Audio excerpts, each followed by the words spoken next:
నా ఊరు నా వార్తకు స్వాగతం. టీడీపీ అధినేత చంద్రబాబు మోసాలు ప్రజలకు అర్థమయ్యాయి కాబట్టే 2019లో టీడీపీని ఓడించారని అన్నారు వైసీపీ రాష్ట్ర ప్రధాన కార్యదర్శి సజ్జల రామకృష్ణారెడ్డి. జన్మభూమి కమిటీలతో చంద్రబాబు దోపిడీకి పాల్పడ్డారని సజ్జల ఆరోపించారు.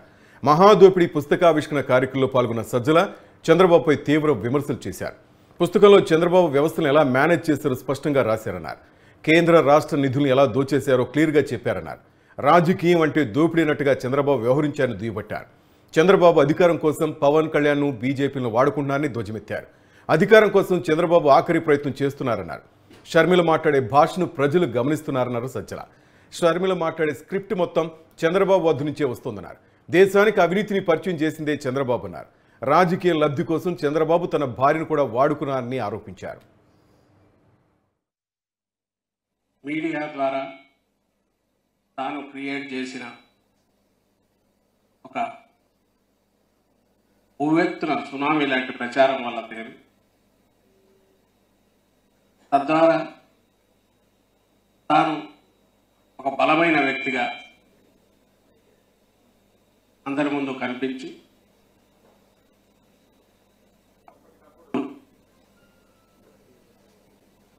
ఆ రోజుకు అవసరమైన పొత్తులతో అధికారం లేక రావడంతోనే ఆ 5 ఏళ్లు తాను సృష్టించి కొత్త కళగా అవినీతిని ఏ రకంగా అయితే డెవలప్ చేసుకుంటూ వచ్చాడు, దాని ద్వారా తాను తన మాఫియా ముఠా లాంటి పార్టీని మాఫియా ముఠాలాగా తయారు చేసుకుంది. తన శిష్యులు లేదా తమ్ముళ్ళుగా తన ముద్దుగా పిలుచుకునే ఆ పార్టీ ముఖ్య నాయకుడు లేదా పచ్చ కార్యకర్తలు,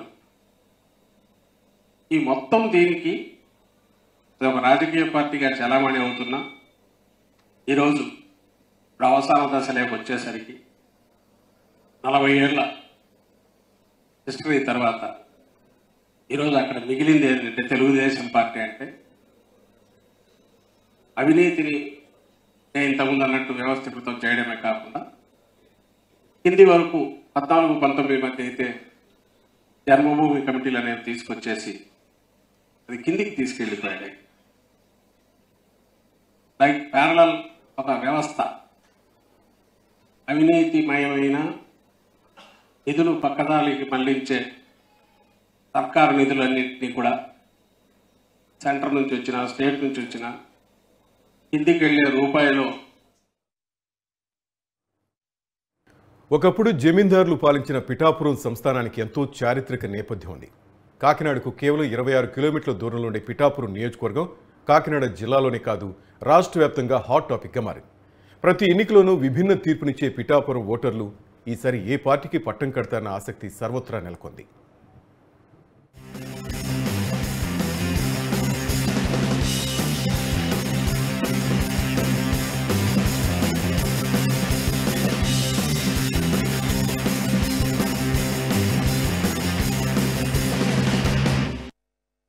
పిఠాపురం మున్సిపాలిటీ, గొల్లపురోలు, కొత్తపల్లి మండలాలు కలబోసిన పిఠాపురం నియోజకవర్గంలో కాపు సామాజిక వర్గ ఓట్లు ఎక్కువగా ఉన్నారు. అందుకే పిఠాపురం నియోజకవర్గంపై జనసేన అధినేత పవన్ కళ్యాణ్ దృష్టి పడింది. పవన్ పోటీ చేస్తుండటంతో ఈ నియోజకవర్గంపై అందరి చూపు పడింది. జనసేనాని అభ్యర్థిత్వాన్ని కంటే ముందే వైసీపీ కాకినాడ ఎంపీ వంగా గీతను పిఠాపురం నియోజకవర్గం నుంచి బరిలో దింపింది. కాకినాడ జిల్లాలో జనసేనకు పట్టున్న నియోజకవర్గాలు పిఠాపురం, అమలాపురం, రాజోలు. పిఠాపురం మినహా అమలాపురం, రాజోలు 2 ఎస్సీ రిజర్వ్డ్ నియోజకవర్గాలు. 2019 ఎన్నికల్లో జనసేన అధినేత పవన్ కళ్యాణ్ పోటీ చేసిన 2 నియోజకవర్గాలు అంత అనుకూలం కాకపోవడంతో ప్రతికూల ఫలితాన్ని చవిచూడాల్సి వచ్చింది. ఈసారి ఆ తప్పు జరగకుండా ఉండేందుకు జనసేన సర్వే విభాగం పిఠాపురంలో పటిష్టంగా సర్వే నిర్వహించింది. కాపు ఓట్లు అత్యధికంగా ఉండడంతో పవన్ కళ్యాణ్ పిఠాపురం నుంచే పోటీ చేయాలని పార్టీ క్యాడర్ ప్రోత్సహించింది. దీంతో ఆయన పిఠాపురం నుంచి పోటీ చేస్తున్నట్లు ఇటీవలే పార్టీ ఆవిర్భావ దినోత్సవ రోజున ప్రకటించారు. పిఠాపురం ఎమ్మెల్యేగా నేను పోటీ చేస్తున్నాను. కాకినాడ ఎంపీగా ఉదయ్ గారు పోటీ చేయబోతున్నారు. పిఠాపురం నియోజకవర్గ ఓటర్లు ప్రతి ఎన్నికల్లోనూ విభిన్నమైన తీర్పిచ్చారు. నియోజకవర్గం ఏర్పడ్డాక ఒకసారి కమ్యూనిస్టులు, 2 సార్లు ప్రజా పార్టీ ఇక్కడ గెలుపొందాయి. 1962, 67, 1972, 78 ఎన్నికల్లో వరుసగా కాంగ్రెస్ పార్టీ విజయం సాధించింది. 1983-85 ఎన్నికల్లో టీడీపీ గెలుపొందగా 1989లో తిరిగి కాంగ్రెస్ గెలుపొందింది. 1994లో టీడీపీ గెలుపొందగా 99 ఎన్నికల్లో స్వతంత్ర అభ్యర్థి గెలుపొందారు. ఇక 2004లో రాష్ట్రమంతా దివంగత వైఎస్ రాజశేఖర్ నేతృత్వంలో కాంగ్రెస్ పార్టీ విజయడంకా మోగిస్తే ఇక్కడ ప్రస్తుత sitting MLA Pendem Dorababu BJP తరఫున పోటీ చేసి ఎన్నికయ్యారు. ఇక 2009లో ప్రజారాజ్యం పార్టీ తరఫున పోటీ చేసిన ప్రస్తుత కాకినాడ ఎంపీ వంగా గీత గెలుపొందారు. రాష్ట్ర విభజన తర్వాత 2014 ఎన్నికల్లో వైసీపీ తరఫున ప్రస్తుత ఎమ్మెల్యే పెండెం దొరబాబు పోటీ చేశారు. నాటి త్రిముఖ పోటీలో టీడీపీ రెబల్ అభ్యర్థిగా బరిలోకి దిగిన ఎస్వీఎస్ఎన్ వర్మ 47,080 ఓట్ల మెజార్టీతో గెలుపొందారు. ఈ ఎన్నికల్లో టీడీపీ కాంగ్రెస్ అభ్యర్థులు డిపాజిట్లు కోల్పోయారు.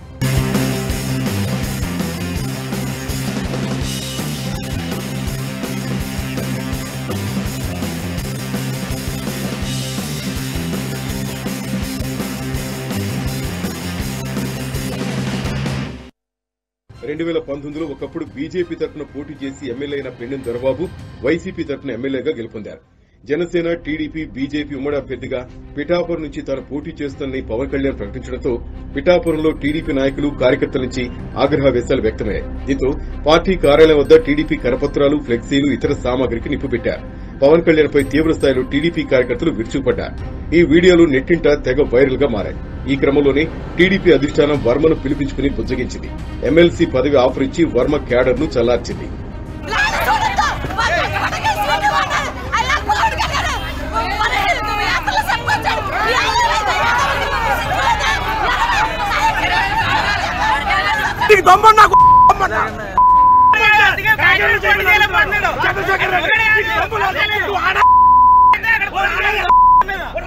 ఇక పిఠాపురం బరిలో జనసేన అధ్యక్షులు పవన్ కళ్యాణ్ పోటీలో ఉండడంతో జనసేన పార్టీ నాయకులు, కేడర్ అంతా ఇక్కడే ఉండి తమ నాయకుడిని ఎలాగైనా నెగ్గించుకోవాలనే కసితో పనిచేస్తున్నారు. వైసీపీ నుంచి బరిలో ఉన్న వంగా గీతకు కూడా ఈ నియోజకవర్గంలో మంచి పట్టుంది. గతంలో ప్రజారాజ్యం తరపున ఆమె ఇదే నియోజకవర్గం నుంచి గెలుపొందారు. ఈ ఈక్వేషన్స్ తోనే ఆమెను పిఠాపురం నుంచి వైసీపీ బరిలో దింపింది. సిట్టింగ్ ఎమ్మెల్యే పెండెం దొరబాబును కాదని వంగా గీతకు టికెట్ ఇవ్వడం వైసీపీ ఓటు బ్యాంక్ కొంతవరకు పక్కకు మళ్లే అవకాశాలు లేకపోలేదని విశ్లేషకులు చెబుతున్నారు. అదే సమయంలో వర్మకు కాదని పవన్ కళ్యాణ్ కు టికెట్ కేటాయించడం టీడీపీ శ్రేణుల ఓట్లు చేరిపోయే అవకాశం లేకపోలేదనేది మరో విశ్లేషణ. పిఠాపూర్ నుంచి తాను పోటీ చేస్తుండటంతో తను ఎలాగైనా ఓడించాలని వైసీపీ నాయకులు కోట్లు కుమ్మరించేందుకు సిద్దంగా ఉన్నారని పవన్ ఓ సందర్భంలో కూడా మాట్లాడారు. వంగా గీత గారిని కూడా మీరు తెలుసో, మీ అందరికీ తెలిసి ఉండొచ్చు, 2009లో మన ద్వారానే రాజకీయాల్లోకి వచ్చారు. దురదృష్టవశాత్తు ఆవిడ ఉన్నారు. భవిష్యత్తులో ఆవిడ వైసీపీని వీడి జనసేనలోకి రావాలని నేను మనస్ఫూర్తిగా కోరుకుంటున్నాను. నేను ఒక్క కులానికి పరిమితం అయిపోయే వ్యక్తిని కాదు. మన పిఠాపురాన్ని మోడల్ నియోజకవర్గంగా చేసి పెడతాను. వైసీపీ ఎంత కుమ్మరించినా తన గెలుపును ఆపలేరని ఆయన ధీమా వ్యక్తం చేస్తున్నారు. మరోవైపు వంగా గీత కూడా ప్రజలే తను గెలిపిస్తారని ధీమాగా ఉన్నారు. మొదటిసారిగా ఇక్కడ పోటీకి తలపొచ్చిన పవన్ కళ్యాణ్ ను ఎలాగైనా ఓడించాలని వైసీపీ సర్వశక్తులు ఒడ్డుతోంది. ఈ క్రమంలోనే కాపు నేత ముద్రగడ పద్మనాభం సేవలు వాడుకుని పవన్ కు చెక్ పెట్టాలని పావులు కదుపుతోంది. పిఠాపురం పవన్ కు పట్టం కడుతుందా లేక వంగా గీతను ఒడ్డున పడేస్తుందనే తేలాలంటే ఎన్నికల ఫలితాల వరకు వేచి చూడక తప్పదు.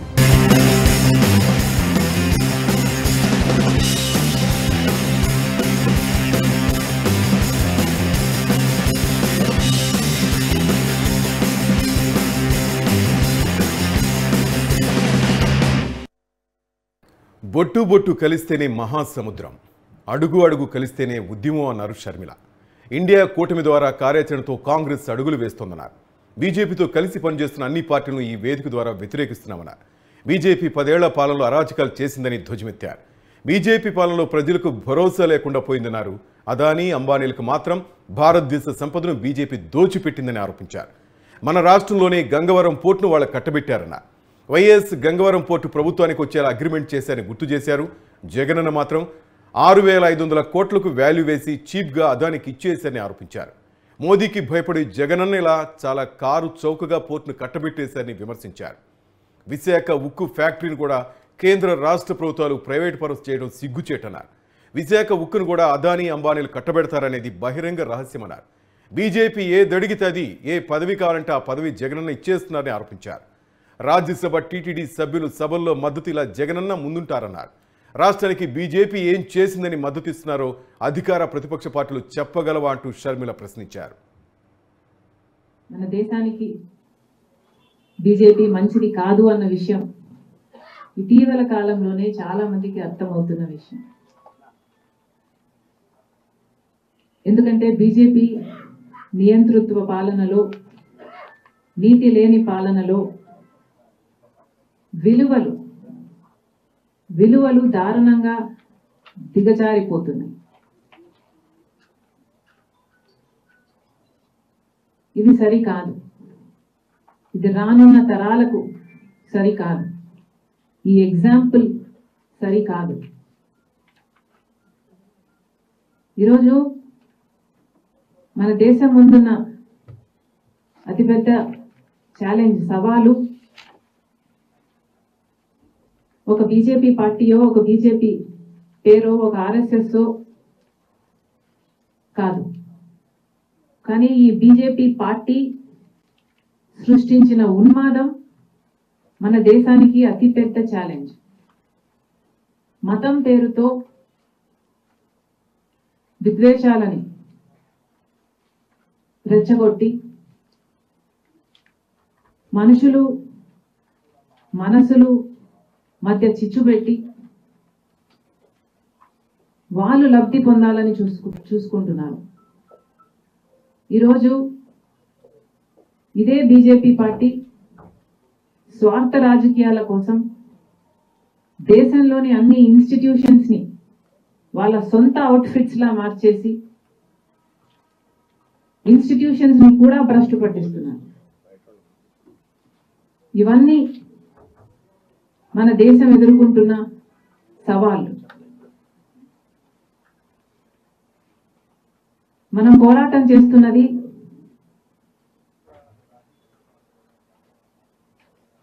సమయంతో. ఎందుకంటే ఇప్పటికే 10 సంవత్సరాలు అయిపోయింది ఈ బీజేపీ పార్టీ అధికారంలో ఉంది. వాళ్ళిద్దరూ రక్తం పంచుకు పుట్టిన అన్నదమ్ములు. కానీ వారి మధ్య పచ్చగడ్డి వేయకుండానే భగ్గుమంటోంది. ఏడాది క్రితం వరకు ఒకే పార్టీలో ఒదిగి ఉన్నారు. ఇప్పుడు చెరో పార్టీలో చేరి మాటల తూటాలు పేలుస్తున్నారు. రానున్న ఎన్నికల్లో ప్రత్యర్థులుగా తలపడున్నారు. వారెవరో ఈ పార్టీకి మీకు అర్థమే ఉంటుంది. బెజవాడ సోదరులు కేసినేని బ్రదర్స్. అన్నదమ్ముల మధ్య ఆస్తి వివాదాలు మాత్రమే కాదు, రాజకీయ విభేదాలు కూడా తీవ్రంగా ఉంటాయని ఈ బెజవాడ బ్రదర్స్ని చూస్తేనే అర్థమవుతుంది. ఇద్దరు మొన్నటి వరకు ఒకే పార్టీలో ఉన్నారు. కానీ ఇప్పుడు వేరు పార్టీల నుంచి ప్రత్యర్థులుగా బరిలోకి దిగుతున్నారు. కేసినేని నాని, కేసినేని చిన్ని. ఈ ఇద్దరి పేర్లు వేర్లు అయినా బెజవాడలో ప్రముఖంగా వినిపించే పేర్లు మాత్రం ఇవే. ఇద్దరూ మొన్నటి వరకు తెలుగుదేశం పార్టీలో ఉన్నారు. కానీ నేడు ఒకరు వైసీపీ అభ్యర్థిగా, మరొకరు టీడీపీ అభ్యర్థిగా విజయవాడ పార్లమెంటు బరిలో పోటీ చేసి తమ అదృష్టాన్ని పరీక్షించుకోవాలనుకుంటున్నారు. కేసినేని ట్రావెల్స్ అంటే 2 తెలుగు రాష్ట్రాల ప్రజలకు పరిచయం అక్కర్లేదు. ఇప్పుడు అనేక ట్రావెల్ సంస్థలు వచ్చాయి. కానీ 1990వ దశకం నుంచే కేసినేని ట్రావెల్స్ అంటే అందరికీ సుపరిచితమే. ఏసీ బస్సుల నుంచి స్లీపర్ కోచ్ల వరకు తొలుత ప్రవేశపెట్టి బెజవాడ మార్క్ ఇది అని ట్రాన్స్పోర్ట్ రంగంలో వీళ్ళు సత్తా చాటారు. అయితే ఆ వ్యాపారాన్ని చేస్తూనే కేసినేని నాని రాజకీయాలు అడుగుపెట్టారు. తొలుత ప్రజారాజ్యంలో చేరిన ఆ తర్వాత తెలుగుదేశం పార్టీ కండువా కప్పుకున్నారు. 2014-19 సార్వత్రిక ఎన్నికల్లో వరుసగా 2 సార్లు విజయవాడ పార్లమెంటు సభ్యుడిగా విజయం సాధించారు.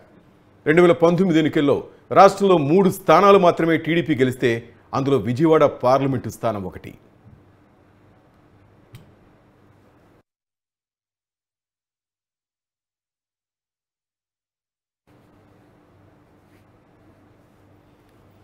కేసినేని నాని సోదరుడు చిన్ని రియల్ ఎస్టేట్ వ్యాపారం చేస్తూ హైదరాబాదులో 2 చేతులా సంపాదించారంట. ఆయన పేరు 2021 తర్వాతనే బెజవాడ రాజకీయాల్లో వినిపించింది. అప్పుడే కేసినేని నాని స్థానంలో ఆయన సోదరుడు చిన్నికి టీడీపీ టికెట్ను 2024లో ఇస్తున్నారన్న ప్రచారం జరిగింది. అప్పటి నుంచి విజయవాడ పార్లమెంటు నియోజకవర్గంలో కేసినేని నానికి వ్యతిరేకంగా ఉండేవారిని కూడగట్టి నారా లోకేష్కు దగ్గరై పార్టీలో పాతుకుపోయారు చిన్న. చివరకు టీడీపీ అధినాయకత్వం ఆయన వైపే మొగ్గు చూపింది. దీంతో కేసినేని నాని టీడీపీకి రాజీనామా చేసి వైసీపీలో చేరి విజయవాడ టికెట్ సాధించుకున్నారు.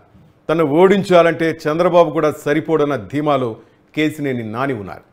ఇక కేసినేని చిన్ని పేరుని ఇంకా టీడీపీ అధికారికంగా ప్రకటించకపోయినప్పటికీ ఆయనే అభ్యర్థి. ఈ ఎన్నికల్లో ఈ అన్నదమ్ముల మధ్య యుద్ధం మాత్రం ఆసక్తికరంగా సాగనుంది. 10 ఏళ్లు పార్లమెంటు సభ్యుడిగా 7 అసెంబ్లీ నియోజకవర్గాల్లో తనకంటూ ఒక వర్గాన్ని ఏర్పాటు చేసుకున్న కేసినేని నానికి వైసీపీ ఓటు బ్యాంక్ అదనపు బలంగా మారనుంది. అదే సమయంలో విజయవాడ పార్లమెంటు నియోజకవర్గంలో టీడీపీ బలంగా ఉండడంతో పాటు జనసేన, టీడీపీ, బీజేపీ కూటమిగా ఏర్పడడంతో కేసినేని చిన్ని ఫుల్ ఖుషీగా ఉన్నారు. మొత్తం మీద ఇద్దరు బెజవాడ బ్రదర్స్ మధ్య పోటీ మాత్రం